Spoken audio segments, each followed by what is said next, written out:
Aquí comienza GPS Audiovisual Radio. Todo el cine y el audiovisual argentinos. Un programa con mirada de género. Conducción, Julia Montesoro. Producción general, Norberto Chapo.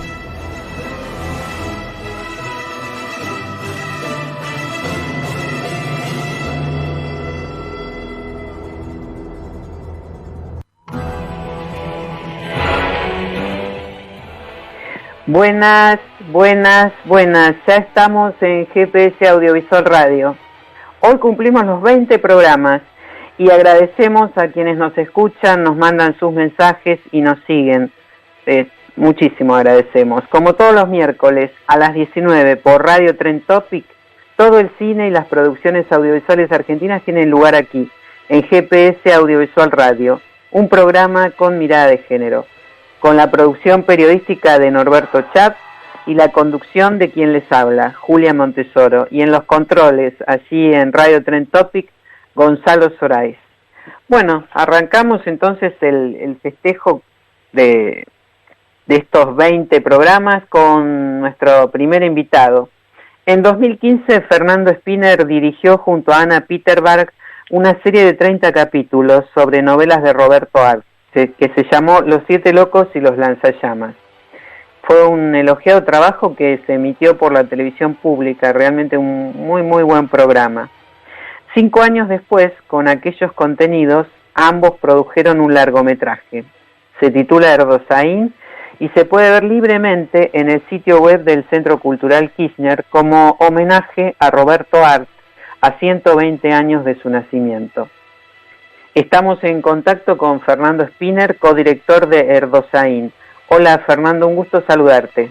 Hola Julia, un gusto es para mí conversar con vos en tu programa. Bueno, muchísimas gracias. Fernando, ¿cómo fue el proceso de encontrar una película en un material que, originalmente estaba pensado, concebido para una serie? Bueno, nosotros vivimos esa experiencia que fue muy rica porque además en la adaptación de las novelas de Roberto Arlt, quien condujo esas adaptaciones fue Ricardo Piglia. Sí.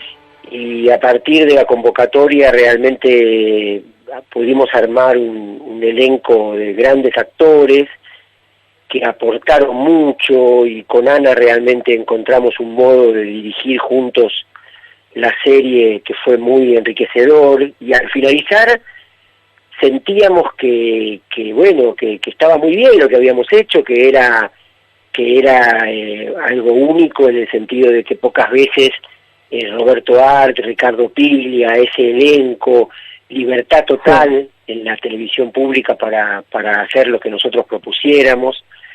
Y entonces con Ana empezamos a madurar la idea de tratar de dejar algo de eso que fuera fácil de asir rápidamente, y sentíamos que esos 30 capítulos había que sumergirse para verlos. Claro. De hecho, inclusive la nueva gestión que existió a partir del 2016 en la televisión pública lo sacó de internet, por lo tanto tampoco había posibilidad de acceder a la serie, y empezamos a pensar que se podía hacer una película con ese material que nos gustaba, y encontramos una muy buena recepción en la Fundación DAC para organizar un seminario que pensamos que iba a ser enriquecedor abrir esa adaptación a miradas que no tuvieran el vínculo sensible que nosotros teníamos con ese material. Claro, demasiado involucrados, claro, exactamente. Con todo el proceso, claro. Así que convocamos y tuvimos una gran convocatoria de gente, se presentaron más de 130 personas a un seminario abierto, gratuito. Elegimos gente con experiencia, 35 directores, editores, guionistas y fanáticos de Roberto Arlt, y hicimos un proceso reflexivo que fueron 3 meses primero y al año siguiente otros 3 meses, en donde pudimos discutir un poco las grandes líneas del relato, pudimos ver cómo transformar esas 15 horas en poco menos de 2 horas, y salimos de esa experiencia muy fortalecidos y con el apoyo y el acompañamiento de quienes habían estado en la realización de la serie en los rubros de edición, que fue Alejandro Parisou, en el rubro sonido, que fue Sebastián González, en la música, que la hizo Natalia Spinner, que es mi hija. Sí. Así que bueno, acompañados por ellos, nos lanzamos a hacer un nuevo armado con la única intención de ser un puente para acceder con mayor facilidad a las novelas de Art. Por lo tanto, desde el principio siempre supimos que no íbamos a hacer un estreno comercial, que no íbamos a intentar obtener ninguna ganancia económica de esto, sino dejar eso que mantuvimos viva la pulsión inicial, que fue dejar una película que sirva para acercarse a las obras de Roberto Art, ¿no? Uh-huh. ¿Y cuánto del mundo, ese mundo tan rico y poderoso de Roberto Art y de la literatura, tiene tu propia obra, Fernando Spinner? Bueno, mira, una de las grandes líneas de la adaptación que condujo Ricardo Piglia fue la de respetar las obras. Ricardo era un gran conocedor de las obras de Art, y entonces había algunas líneas inevitables, por ejemplo, que estuviera ambientada en los años 30, y un poco todo eso, esas obras tienen una vigencia enorme en la realidad de hoy. Sí. Y pensábamos que realmente ambientándolas en los 30 esa vigencia podía potenciarse también, ¿no?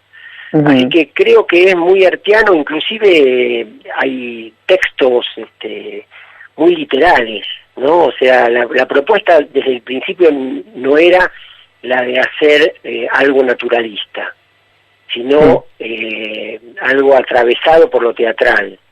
Incluso la idea que desarrollamos de fondos en blanco y negro con material de archivo de los años 30 y los personajes en color, conviviendo con eso, un poco tenía la intención de exponer el artificio y ir a fondo con esta idea teatral. Por lo tanto, creo que es muy fiel a la obra en un alto porcentaje, y que ese mundo artiano un poco digamos de un momento de la sociedad en donde el hombre empieza a sentirse parte de una muchedumbre y a perder identidad propia, y un poco expresionista en algún sentido, creo que está en la película y estaba ya en la serie, ¿no? Uh-huh. Sí, en la serie estaba, absolutamente. Recuerdo perfectamente que también esto que decías, los rubros técnicos eran también impecables, era otro de los fuertes de aquella serie.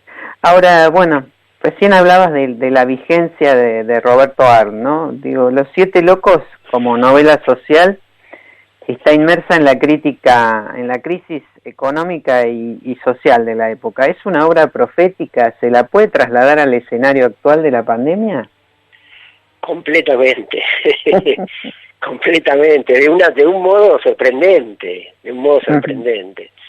Increíble, de hecho, la obsesión de Erdogan, que es el protagonista de las novelas y el protagonista de la serie y de las películas, que lo personifica Diego Velázquez, un gran actor. Sí. De hecho, él está obsesionado con hacer atentados con gas de fosgeno y quiere volar Barrio Norte del mapa directamente, ¿no?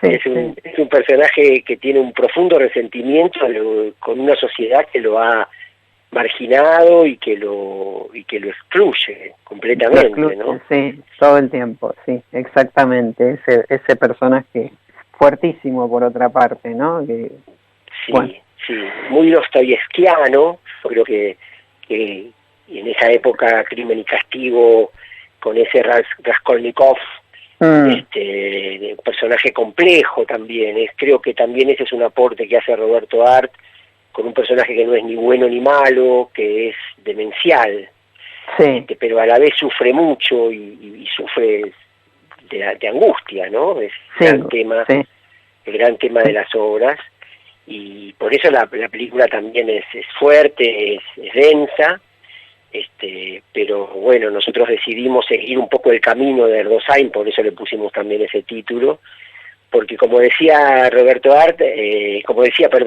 Piglia, en las novelas de Roberto Art, en estas dos, está la novela de Erdosain y está la novela del astrólogo, ¿no? Claro. Nosotros decidimos tomar el camino de Erdosain, ¿no? Sí, totalmente, sí. Ahora, tu ópera prima, vamos ahora a otros trabajos tuyos, ¿no? La Sonámbula, que bueno, recientemente fue restaurada, ¿no? Y ahora se puede rever, digo, en forma libre y gratuita online. Fue incluida en un programa de restauración que tiene la Asociación de Directores, DAC, y justamente hace poquito, en esta moda que estamos muchos cineastas liberando nuestras películas, porque en definitiva lo que por sobre todo queremos es que sean vistas, ¿no? Claro. Entonces es una situación en la cual yo también hace poquito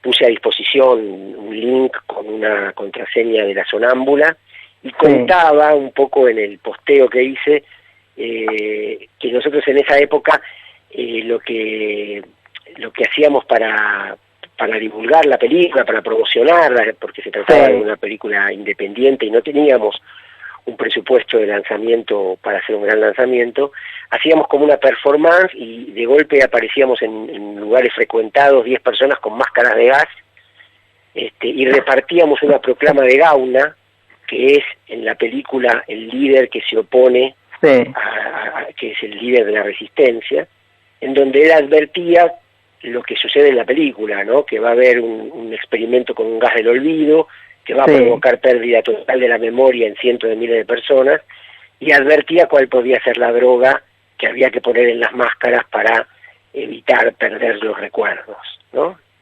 Y entonces contaba de que para hacer esas performances compramos unas máscaras de gas y yo me quedé con algunas, un poco en broma y un poco en serio, decía siempre, bueno, tal vez en el futuro necesite usarla, ¿no? Y estamos propio en ese momento. Oh, muy profético lo tuyo, Armando Spinner. Ahora, ¿Y qué encontrás hoy en aquel director a 22 años del estreno, 2 décadas de La Sonámbula? Bueno, una pasión y un amor por lo que estaba haciendo y que mantengo vivo, digamos, ¿no? O sea, realmente yo me he abrazado al cine y a construirme como cineasta con una gran pasión y con un gran amor. Y eso lo creo que estaba muy poderoso en ese momento y que lo sigo manteniendo y que bueno, Erdosain en algún sentido es la muestra de eso, porque es algo que hicimos con Ana por amor a lo que habíamos hecho, ¿no? Así que creo que eso, y a la vez, bueno, la comprensión de que cualquier oficio hay que adquirirlo y solo se adquiere en la práctica y haciéndolo, y bueno, por suerte he tenido la posibilidad de hacer varias películas, de seguir construyendo el oficio del director y ahora, bueno, espero que salgamos de esta situación y que podamos seguir filmando los que lo hacemos, ¿no? Tu filmografía en solitario, hablando de toda esta forma tuya de vivir, concebir y hacer el cine, ¿no? De pensarlo. Tu filmografía en solitario, bueno, tiene La Sonámbula, Adiós querida luna, también de ciencia ficción.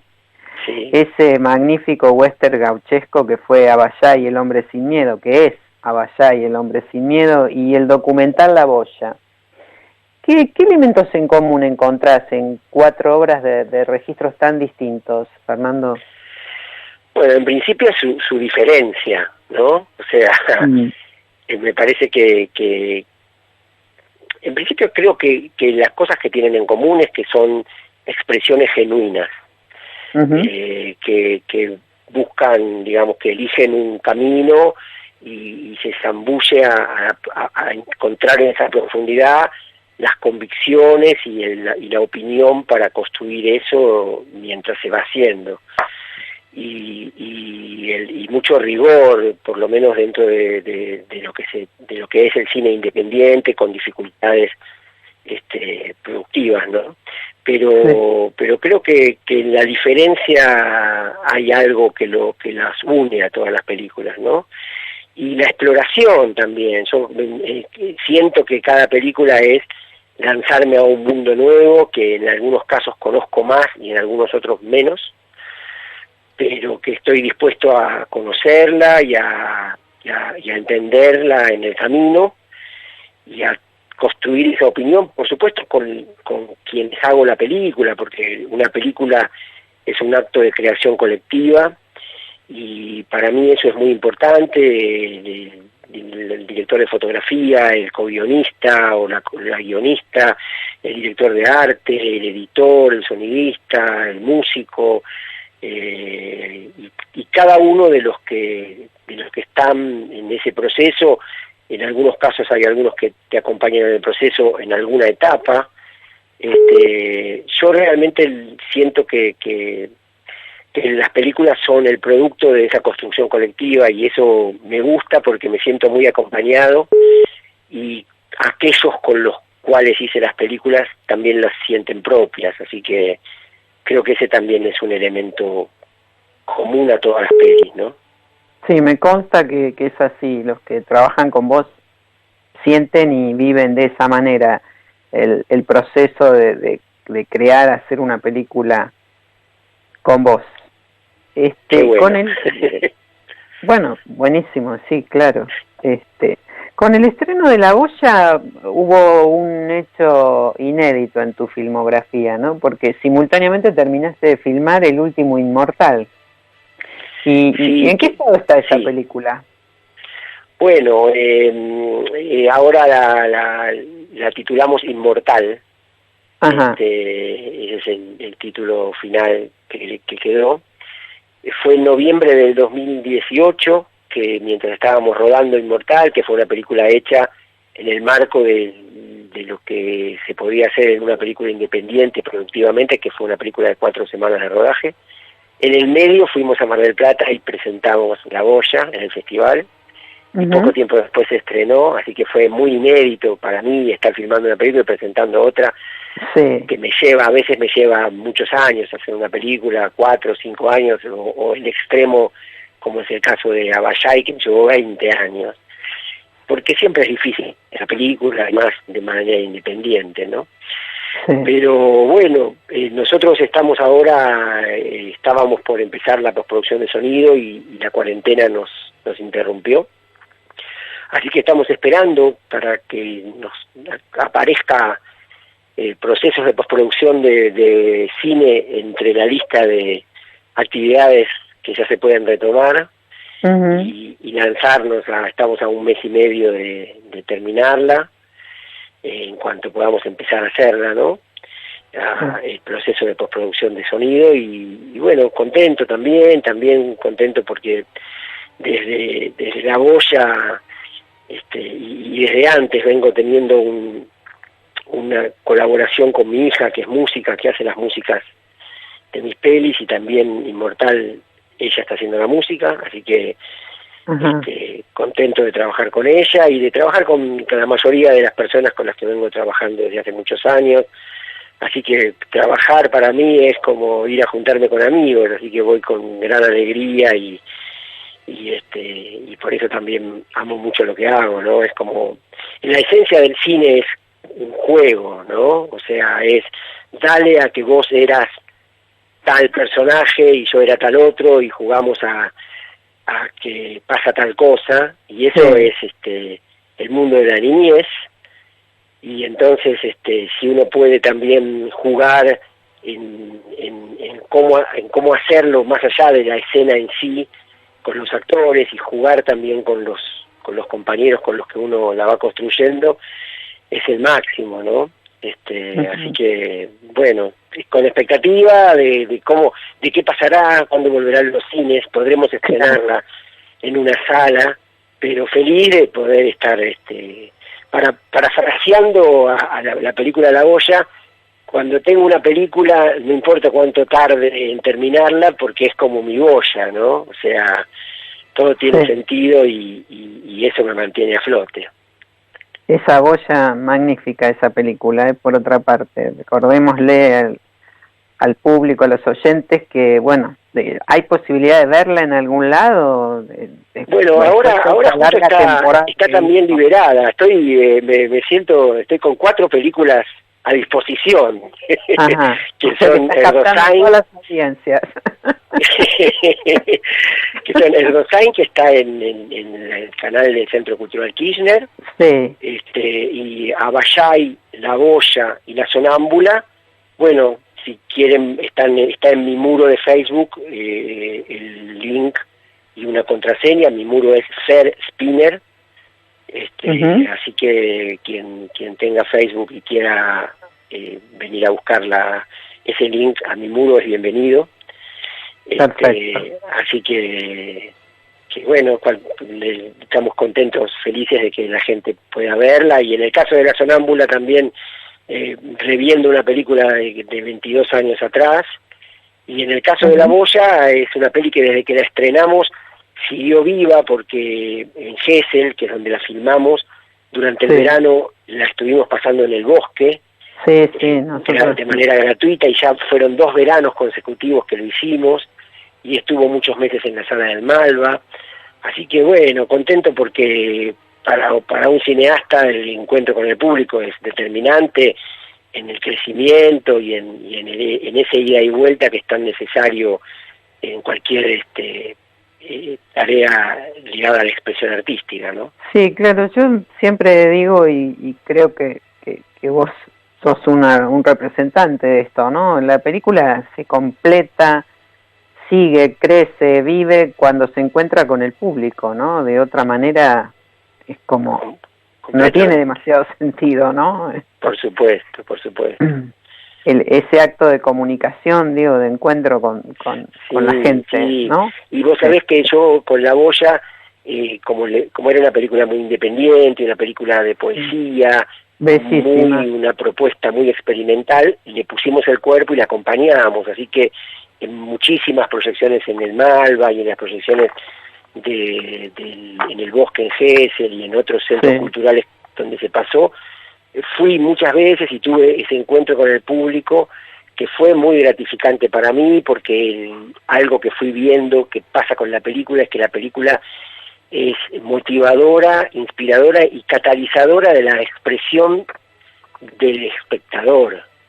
Entonces, en general, lo que recibo como devolución son poesías, o una vez que alguien pasó al frente a hablar y se puso a cantar, y eso es muy lindo, ¿no? Sentir que uno hizo algo que es es un estímulo a la creación de quien lo ve, es algo muy hermoso.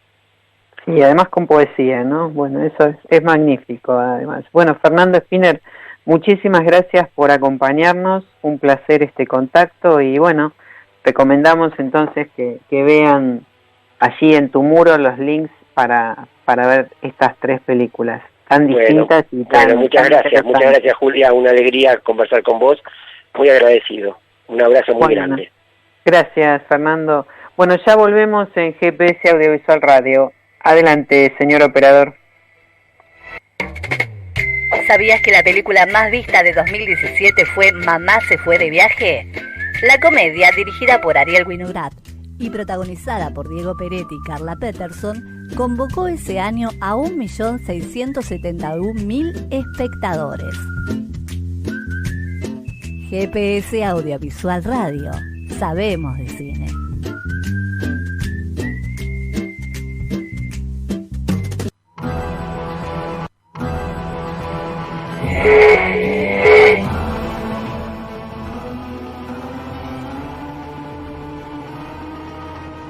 Para prevenir el coronavirus es importante no compartir los platos, vasos ni objetos de uso personal.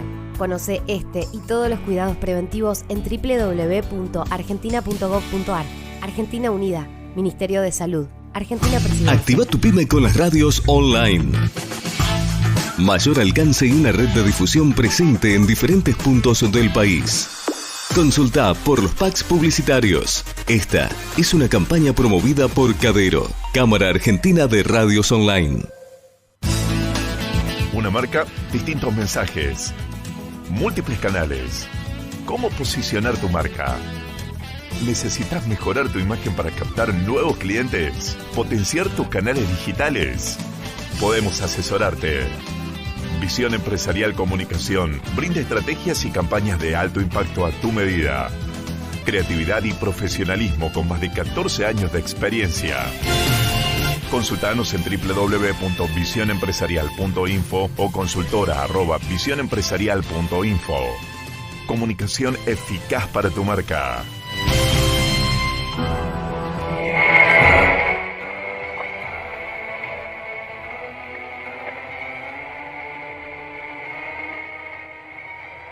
Bueno, y seguimos en GPS Audiovisual Radio con los estrenos online que va a haber esta semana, los estrenos argentinos. Nos estamos refiriendo entonces a Mirallen, que es una coproducción argentino-brasileña que va a estar disponible en las pantallas del Inca y esto es en Cinear TV y en Cinear Play.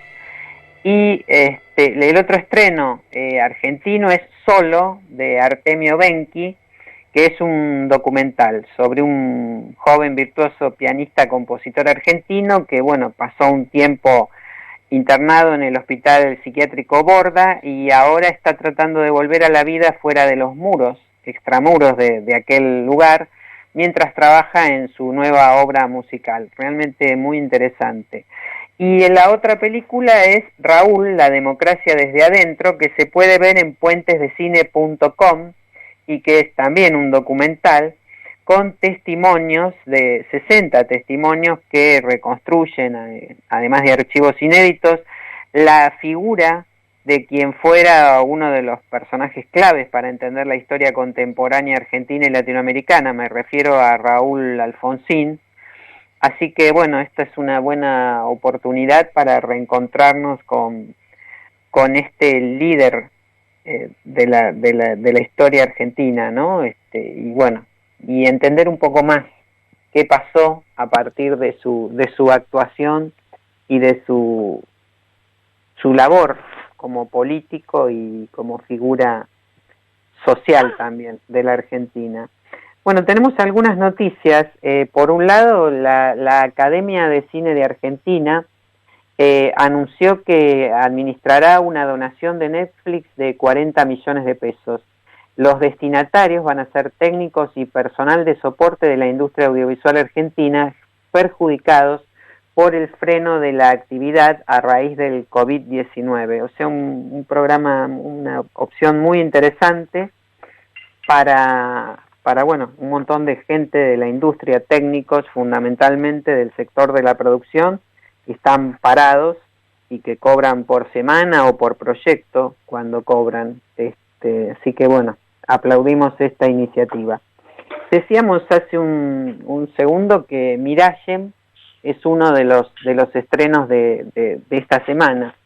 Es un viaje por una Río de Janeiro nocturna y fantasmal, a través de un taxista que vaga casi como un extranjero en su propio suelo. En algún momento de todo este recorrido nocturno, suben dos pasajeros argentinos al taxi de este señor. Ellos son Luis Siembroski e Inés Esteves. Mirallen, como dijimos, se estrena mañana en Cinear TV. Y ahora está con nosotros Inés Esteves, esa fugaz pasajera. Hola Inés, un gusto saludarte. Hola, encantada de estar hablando contigo. ¿Cómo estás? ¿Todo bien? Bien, todo bien, todo bien. Decime, Inés, ¿cómo decidiste poner el cuerpo en una película como Mirallen? ¿Cómo llegaste a ese rol? Fue un hecho, la verdad es que casi fortuito, me parece a mí, y muy muy beneficioso para mí. En realidad me llamó Diego Dukovsky, fue el productor de... Es uno de los productores, sí. Claro, él fue el productor del Misterio de la Felicidad, que fue la película con la que volví a la actuación, en realidad, de la mano de Daniel Burman. Ellos dos eran socios en esa época, Sí. la película de Dani Burman. Y bueno, nos conocimos en ese momento y nada, de repente me convoca para una participación posible en una película brasilera. Yo no lo conocía a Eric Rocha, el director. Finalmente nada, me impusieron acerca de su inteligencia y su mirada casi de documentalista de realidades. Sí.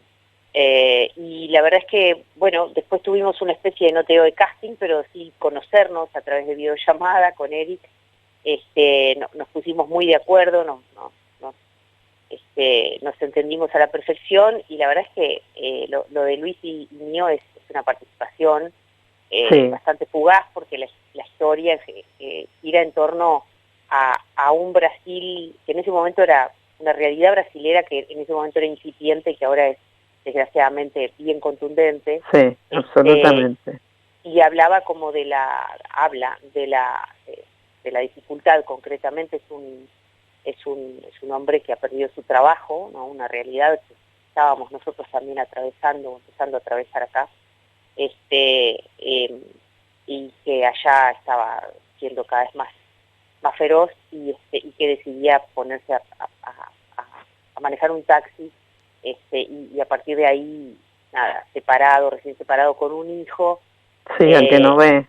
Y es muy interesante, bueno, primero que el protagonista es Fabricio Oliveira, que es un actor brasilero increíble. Sí. De hecho hace una composición maravillosa. Si lo conoces, no tiene absolutamente nada que ver con ese personaje. Ah, mira. Un actor increíble. Y sí, es asombroso, porque yo no había visto la película, y lo genial fue que mi participación y la de Luis transcurrió durante una noche entera en Río.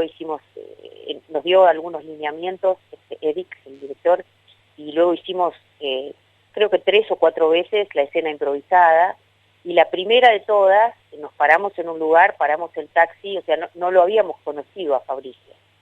La cámara iba arriba del auto y empezamos a hacer la escena como si fuéramos realmente un matrimonio argentino de esa calidad de persona, de esa clase social, Sí. de esa problemática, que subía ese auto, y al no haberlo conocido previamente, no haber hablado ni nada, fue increíble conocernos actuando, ¿no? Fue maravilloso. Por otra parte, era mi cumpleaños. Esa noche empezaba mi cumpleaños a las 12 de la noche, así que fue una experiencia maravillosa. El clima de trabajo era muy artesanal y súper preciso a la vez, y bueno, es una película que la vi hace poco y tiene un acabado final tremendo. Sí. Es un peliculón desde la narrativa y digo, el modo de contar a través de la cámara es muy particular. La verdad que me asombró muchísimo, y es una película que ojalá que todo el mundo vea. La verdad que también iba a ir a un montón de festivales, y la están moviendo, pero bueno, de esta manera, ¿no? Está estrenándose de este modo en Argentina. Claro. Sí, bueno, es así como estamos transcurriendo, ¿no? En este momento. Sí, es una pena. La verdad que era la segunda película que yo iba a estrenar este año. La primera fue Ni héroe ni traidor. Sí, te iba a decir, pero fue uno de los últimos estrenos en salas, Ni héroe ni traidor, ¿no? Ya sí. El COVID existía y ya había, corría el rumor de la cuarentena, y fue como, creo que lo último.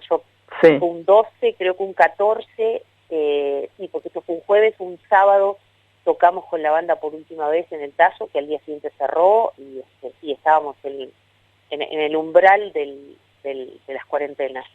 Sí, la película recién desembarcaba en las salas aquí en Buenos Aires. Ahora, bueno, ahí es la historia de una madre de un chico a quien llaman para el servicio militar, ¿no? Durante la Guerra de Malvinas. Sí. Una madre que es tu personaje, que no encaja con la mentalidad triunfalista de esa pequeña ciudad donde viven.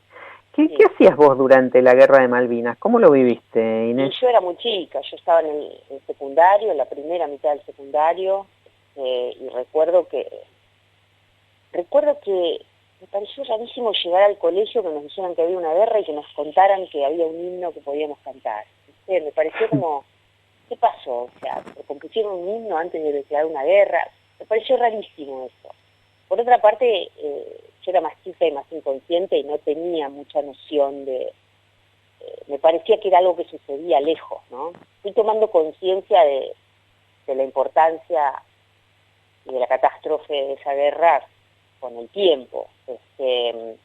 Y también, bueno, con algunos compañeros de mis hermanos que fueron convocados. Mis hermanos no habían hecho la conscripción ninguno de los dos, así que zafaron, pero nada, lo viví como una cosa muy rara en ese momento, ¿no? Todo me parecía extraño. Por otra parte, igual ya el clima que se vivía, yo soy de Dolores, provincia de Buenos Aires, Sí. y ya desde el momento en el que se rajó toda esta etapa del proceso, me acuerdo que había escuelas de arte que se cerraron, había intervenciones en los colegios, de golpe Dolores es muy húmedo y vinieron a decirnos que teníamos que ir con pollera, las mujeres, en los cuartos, el pelo atado, y teníamos abandones en las orejas. O sea, formó parte de una etapa que luego supe entender, pero que en ese momento era bastante extraña y a pesar de la inconsciencia levemente cruenta, ¿no? Ya se percibía algo que no coincidía con nada parecido a la fluidez, ¿no?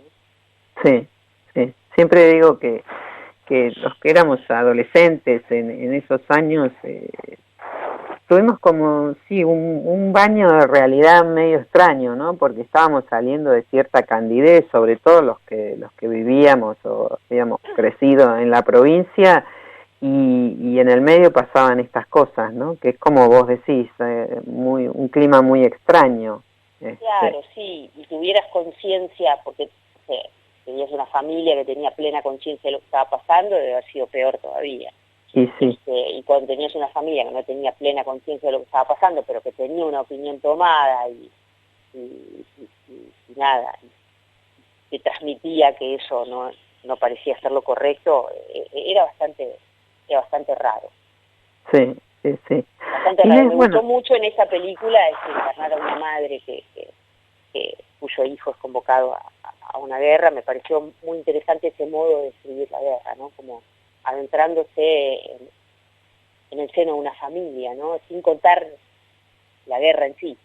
Sí, sino más bien las consecuencias o las implicancias, ¿no? De esa guerra en la vida de estas personas, ¿no? Claro, los estados internos del ser humano frente a la proximidad de una guerra y al hecho de que un ser querido tuyo, me pareció más abarcadora esa mirada, me interesó mucho. Sí.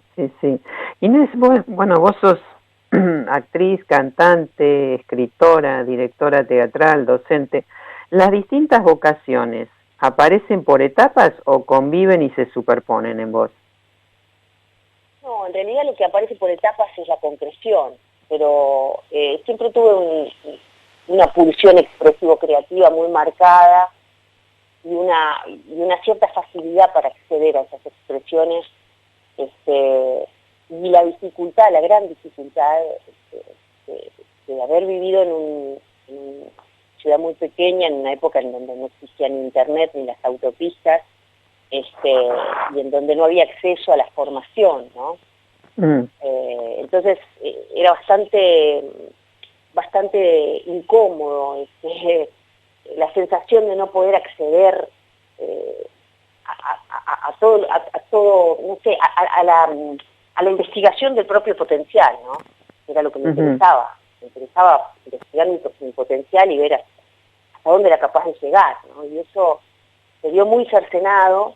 Entonces, la verdad que mi objetivo no era actuar.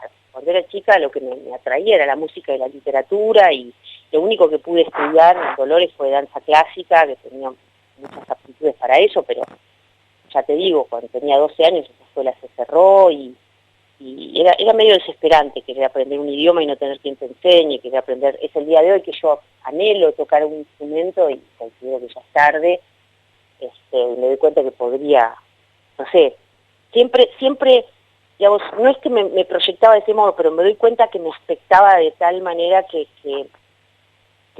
parecía que me atraía más estar del lado de las ideas que de la ejecución, ¿viste? Uh-huh. Entonces supongo que hubiera compuesto música, supongo que sí, me hubiera dedicado más a escribir, pero bueno. Hubiera sido más por ese lado, de haber tenido posibilidades ahí, allí en Dolores. Creo que sí, uh-huh. Sí, porque es lo que más me interesa, ¿no? Me interesa más emitir y compartir puntos de vista que ejecutar las ideas de otros, con las que no siempre coincido, ¿no? Claro. Ahora, de ese interés tan temprano, ¿no? Durante la adolescencia, al comienzo de la adolescencia, por las distintas disciplinas, ¿vos lo pensabas como tu actividad futura o ni siquiera? Sino que era algo que te atraía simplemente. No es que me atraía, era una pulsión y la cual, perdón, ese ladrido es mi perro, ¿eh? Sí. Si escuchan los ladridos, mi perro es un gran perro de la calle que adopté, y bueno, cada tanto se filtra, si no son niños es un perro, ¿viste? Voy a tratar de moderarlo para que no nos arruine la nota. Es lo que pasa en estas circunstancias también. Sí, totalmente. Trabajo en casa, bueno, se filtra todo eso. ¿Ves? No te podés aislar, ¿viste? No. Me preguntabas, perdón. No, digo, si lo pensabas como tu actividad futura, todo ese interés por las disciplinas, por distintas disciplinas que tenías en la adolescencia, ¿no? Tenía una cierta desde la infancia te digo, desde que tengo uso de razón. Yo tengo registro de tener 4 o 5 años y ver a Maya Plisetskaya bailando y llorar de la emoción. O sea, había algo que considero una pulsión, ¿viste? Siempre digo, cuando doy clases arranco diciendo pulsiones vitales sin las cuales nos dicen que podemos vivir, ¿no? Uh-huh. Hay pulsiones vitales sin las cuales no podemos vivir, respirar, comer, dormir. Hay pulsiones vitales sin las cuales nos dicen que podemos vivir, la sexual y la creativa, la expresivo-creativa. Y en realidad, la verdad es que yo sentía que si no plasmaba esa pulsión expresivo-creativa, me iba a morir. O sea, la sensación era que me iba a morir. No tenía claro, era muy brumoso el horizonte, ¿viste? No tenía claro qué iba a hacer, ni por dónde iba a ir, ni cómo iba a acceder, ni en qué me iba a convertir. Era una vocación expresiva, pero no tenía una línea, no tenía un camino, porque no había tenido la posibilidad de una formación, ¿no? Hubo una inducción a todo lo artístico porque en mi casa se respiraba eso. Mis padres laburaban de sol a sol, pero no había tele, había una gran biblioteca, se escuchaba mucha música, mi padre era amante del jazz, mi mamá es muy amante de la ópera, mis hermanos escuchaban rock, pero aquel rock, ¿no? Uh-huh.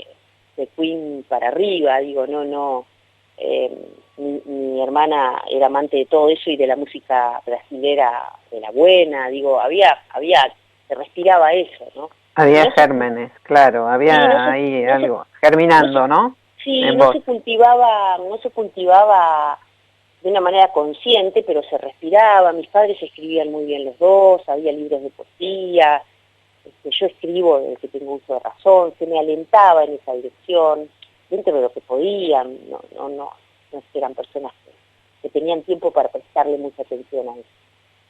Era una clase media esforzada, con 4 hijos,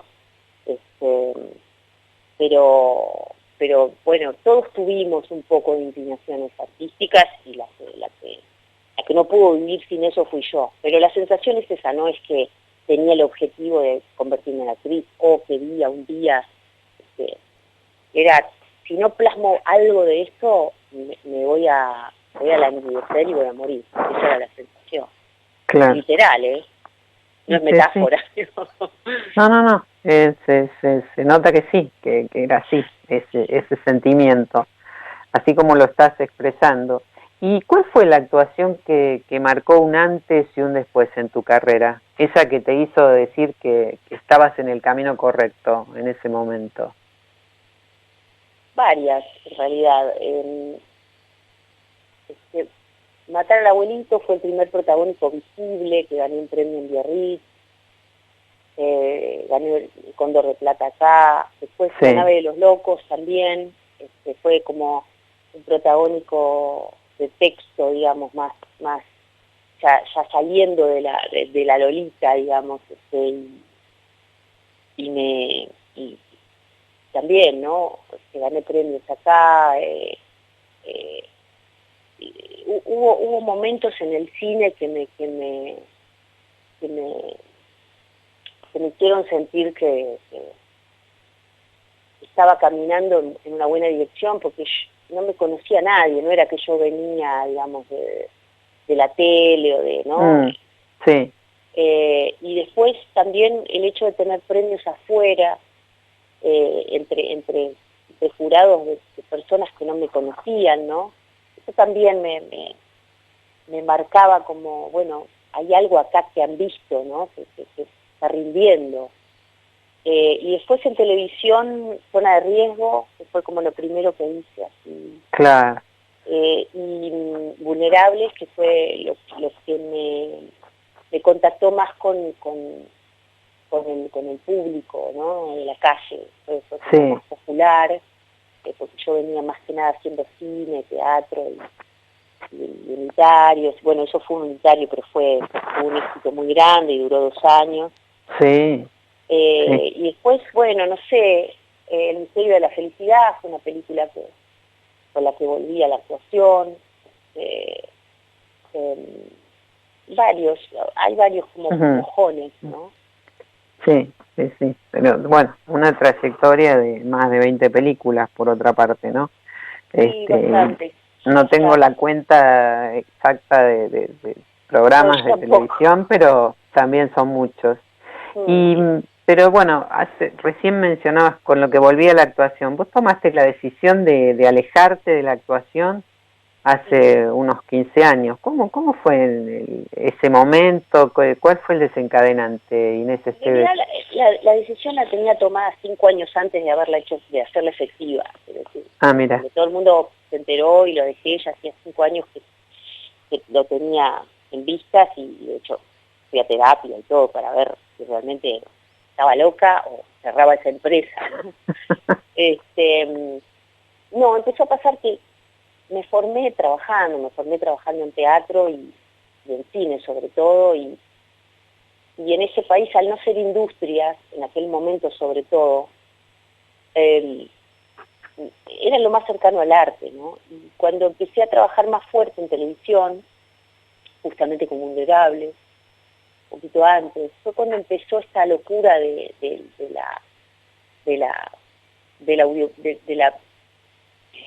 ¿cómo se llama? Internet, de la lo digital, de la hipercomunicación. Sí. Claro, la hipercomunicación y el multimedia hizo que paradójicamente la actuación se convirtiera de las ramas del arte la más banalizada, ¿no? Entonces hubo una subversión de valores, la fama empezó a ser un valor en sí mismo, ¿no? Importaba, de repente era tapa de una revista dominical un asesino serial, no importaba qué habías hecho, ¿no? No importaba, lo importante era figurar, y empecé a sentir una cierta presión para responder a una estructura que no me era orgánica, me resultaba sumamente incómoda. Y empecé a sufrirla, empecé a padecerla. Y luego también el hecho de entrar más en el mundo televisivo hizo que en una oportunidad en particular tuviera una experiencia a nivel humano un poquito contraproducente, un poco hostil, que era algo que yo desconocía, nunca había vivido eso hasta el momento. Y ahí decidí parar con la tele, que era como lo más comercial. Y dije, bueno, quizá haciendo teatro y cine vuelvo a recuperar el amor por el trabajo, porque lo estaba perdiendo realmente, estaba padeciendo.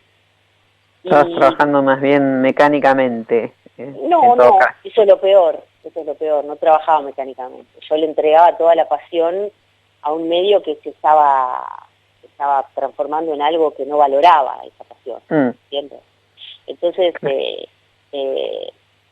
nada, lo que sucedió fue que después de esos 5 años no recuperé el gusto por el trabajo y aún así volví a hacer televisión, y en el año en el que volví a hacer televisión, que coincidió, hice un capítulo de Botines, me acuerdo que era un unitario episódico de Polka.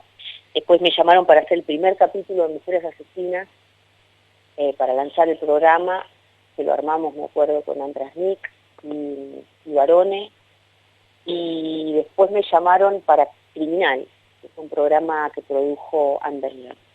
Sí. Y ya había rechazado una convocatoria para hacer un programa de HBO que se llamó Epitafio. Sí. Por lo cruento de la temática. Me empezó a choquear muchísimo que todos los unitarios de calidad tuvieran semejante nivel de morbo y de efectismo, que todos giraran en relación o en torno a situaciones de violencia, por la violencia misma, sin ningún tipo de contenido, ni sustancia, digamos, obstructiva. Mientras estaba con esa sensación de desamparo, ¿no? Sí. Haciendo Criminal, sufrí un accidente bastante importante, grabando una escena en un auto. Tuve un accidente bastante grave y tardé mucho en recuperarme. Retomé las grabaciones en un estado físico bastante deplorable, y cuando terminó ese programa me tomé todo un verano y decidí que era el momento de hacer efectiva aquella decisión que había tomado hace 5 años, ¿no? Que si a mí, digamos, si yo perdía la vida en ese accidente, no estaba en el lugar que quería ni haciendo lo que me correspondía, ¿se entiende? Sí, perfectamente.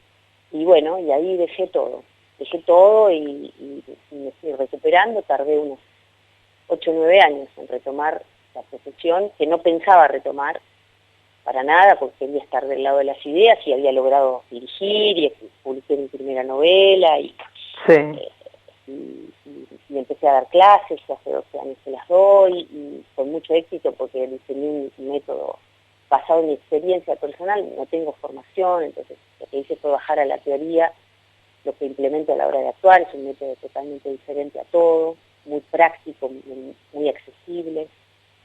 Y nada, vino Burman, además fui madre, de la manera en que fui madre, con las particularidades del caso, y ahí vino Burman a tentarme con una propuesta, y la verdad que nos habíamos quedado con ganas de trabajar con Burman hacía como 13 años atrás, y no se había dado, y nada, me dijo, tomalo como un paréntesis, probá, o sea, ¿qué te molesta de la profesión? Le dije, mira, no me gusta la exposición. Me dijo, bueno, firmamos un contrato en donde estás exenta de tener que responder a la prensa y exponerte, y solamente venía a actuar.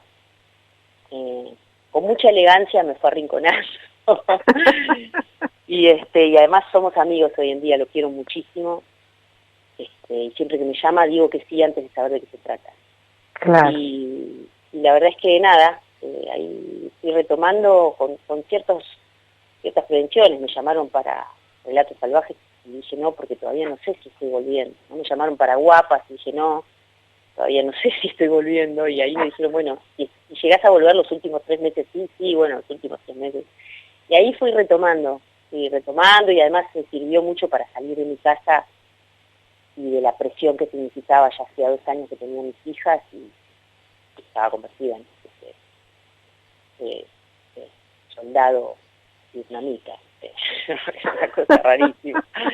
Entonces nada, retomé un poquitito el salir a la vida, el probar que podía delegar, que las nenas podían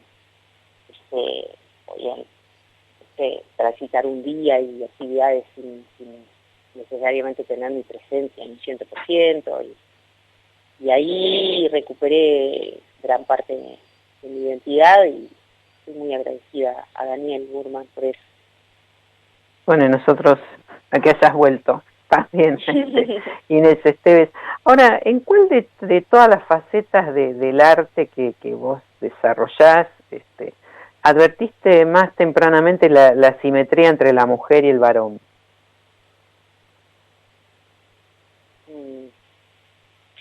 No está asociado eso a la profesión, está asociado a la vida, y fue muy temprano. O sea, siempre quise ser varón, porque anhelaba la libertad que los varones tenían, anhelaba la libertad que mis hermanos tenían. Claro. Anhelaba la falta de miedo con la que salían a la calle. El hecho de que no se les advirtiera que les podía pasar algo cuando salían, ¿no? Ya era algo que a mí me llamaba poderosamente la atención, y te hablo de muy temprana edad, muy chica. Y mis, digamos, viste que uno toma modelos, ¿no? Cuando es chico. Sí, mi hermana mayor y mi madre eran muy femeninas y hablaban de ropas y combinación de colores, y yo quería ser como mi hermano mayor, quería andar en moto y caminar a zancadas y ponerme un gamulán y unas botas y salir a la calle con el zapato plano, ¿no? O sea, no, me gustaba esa vida, deambular, andar en bicicleta, no sé, encontrarme con amigas en una esquina. Me gustaba mucho la idea de ser hombre en ese aspecto, ¿no? Y bueno, y bueno, yo diría esencialmente la libertad, ¿no? Que es lo que te caracteriza, Inés Esteves. La busco al menos. Te agradezco muchísimo este contacto con el programa. Un placer haber compartido esta charla con vos, que podría seguir muchas horas más, pero bueno, el tiempo es tirano. Cuando gustes, acá estamos en cuarentena, así que estamos en casa. Podemos seguir, inclusive incorporamos al perro y todo. Totalmente. Yo pongo a mi perra también al aire y bueno, y hacemos todo el combo. Claro, y hacemos un concierto de ladrido. Inés Esteves, muchísimas gracias, un placer enorme. Un abrazo muy grande, encantado. Charlado con vos. Un beso. Chao, hasta pronto. Chao. Bueno, nos estamos despidiendo entonces de este nuevo programa de GPS Audiovisual Radio. Gracias por estar con nosotros.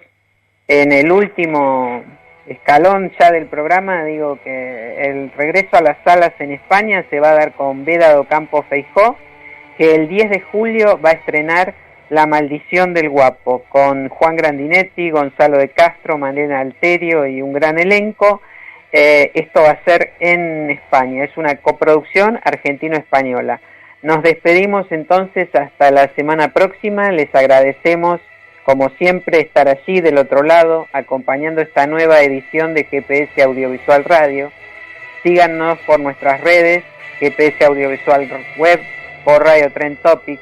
Los esperamos el próximo miércoles y cerramos el programa dándole gracias a la madrina de GPS Audiovisual Radio, Mercedes Morán, y a nuestros invitados de hoy, Inés Esteves y Fernando Spinner. Hasta la próxima y, como siempre, vean cine argentino.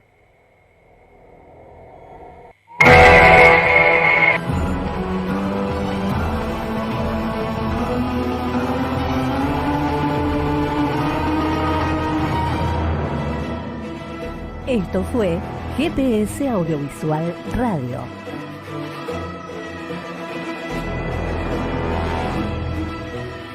Los esperamos el próximo miércoles a las 19 horas por Radio Trend Topic.